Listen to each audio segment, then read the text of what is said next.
Chico couple who stayed to protect their home from flames from the campfire is now living through another nightmare after a tree demolished what they had saved. Action News Now reporter Amy Lansky has their story.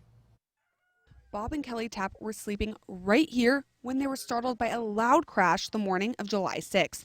He woke up and said, "Honey, keep your head down. The tree's coming down." And he had thrown himself over me to put himself between me and the tree. Bob Tapp has lived here on Honey Run Road his whole life.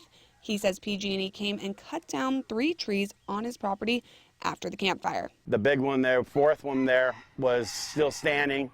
They were talking about it, 2 of their supervisors, and they basically said that they were going to talk about it and they'd come back in a few weeks and remove it. And that was back in December.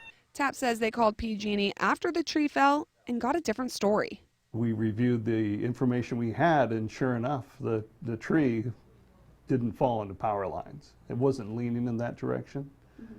So our records do indicate that this tree was never identified because it wasn't posing a threat to power lines, and therefore we didn't cut it down. Would have probably clipped their power lines with the branches that it had, but no, it happened to go the way of our house, and we were still asleep when it happened. PG&E spokesman Paul Moreno says after a wildfire, they only look at trees threatening power lines. We're only looking to cut trees that could potentially fall into the power lines. The Tapps say they might not have enough money to remove the tree and fix their house.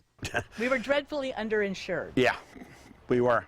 They gave us, I'll be honest, they gave us $20 grand to do everything with. That's to remove the tree, everything. Right now, the Tapps are moving what's left of their belongings into this RV. We're better off than a lot of people.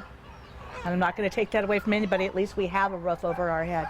Reporting in Chico, Amy Lansky, Action News Now. The tree is scheduled to be removed September 16th and 17th.